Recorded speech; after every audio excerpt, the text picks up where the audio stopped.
Good afternoon and welcome to 365 Days of Amazing Stories with Theo Marinal. Here catching myself up, and it's day 243. And I am at this point in time continuing the story of Nur al-Din Ali Ibn-Bakkar and the slave girl Shams Al-Nahar.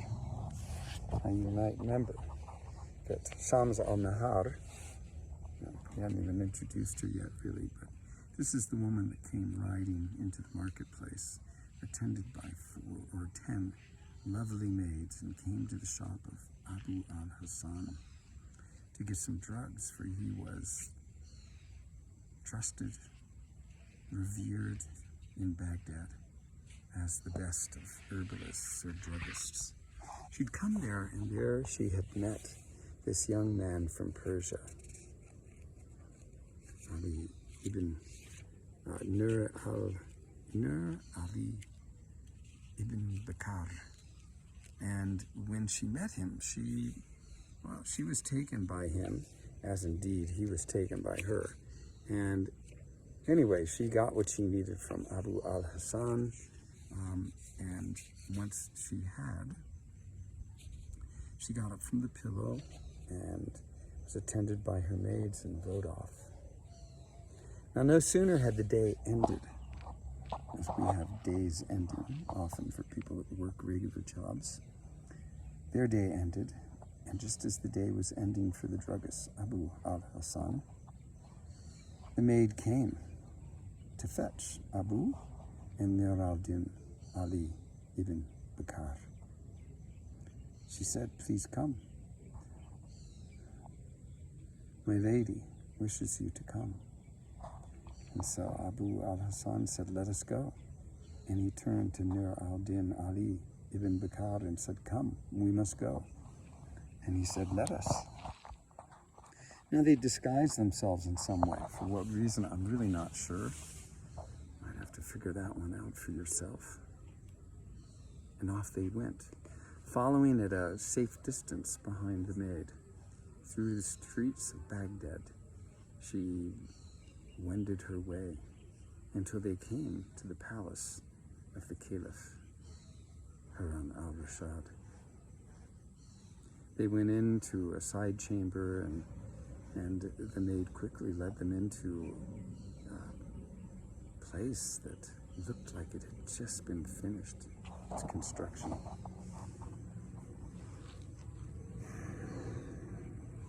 The rug that was on the floor was of golden silk and had such beautiful patterns within it that you would just have been amazed to see it. We all would have been. Oh my gosh. Could we go back in time and enter in with the two of them? We too could have seen what they saw. Of course, entering into such a place, shoes were withdrawn and your feet felt caressed by the beautiful fabric or the materials that had made up this carpet. Hanging on the walls were tapestries. It was a round building that was the roof of which was held up by over 100 pillars. And between the pillars there were garments that were hung, that were white but translucent. You could see through them, the wind could come through them, and they were billowing a little bit in the wind. It was quite a sight. And the two of them,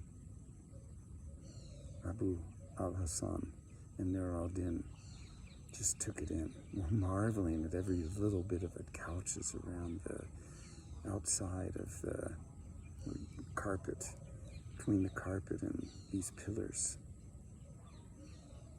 And the ceiling had been painted to match the colors of the carpet. They were marveling at everything, when a maid came and beckoned them into an anteroom, and when they went in, they found themselves a place at a table which had been set for them, the most delicious of foods, suckling lambs, numerous different types of fowl, vegetables curried in the most beautiful sauces, rice that was as white as the snow. Desserts were there as well.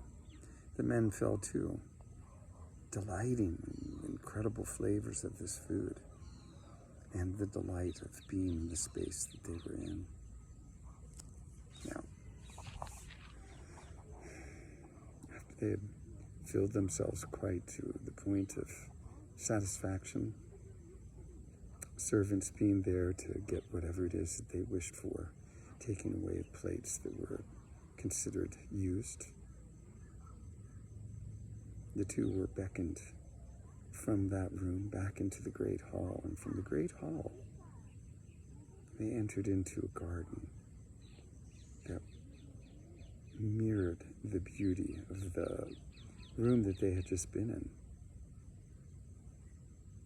Flowers, the scents, the trees laden with fruit, the fountains. There was a fountain that was like a glassy pool. You could step into it. It was not deep, but the water shone like a mirror. It was long, with this beautiful landscaping on either side. And halfway along its passage was a fountain.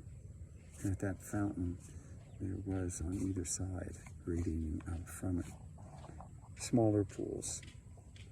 The pool, it went directly toward the east, so that when the sun would come up in the morning, it would be reflected off this pool and into the buildings that were further to the west from it. Well, here again they marveled. They stood taking in everything that they could see and not knowing which way to turn next to take in this incredible beauty, when suddenly from one side 20 beautiful maidens came, and all of them were carrying musical instruments, and they lined up 10 on either side and began to play. And then there appeared another 10 maidens who came in. They were carrying a couch, and they put it down after they had passed through these maidens that were playing musical instruments. You might wonder who comes next. And tomorrow, tune in and you will find out, as we'll leave the story right here. Hope you enjoyed. Have a good rest of your day.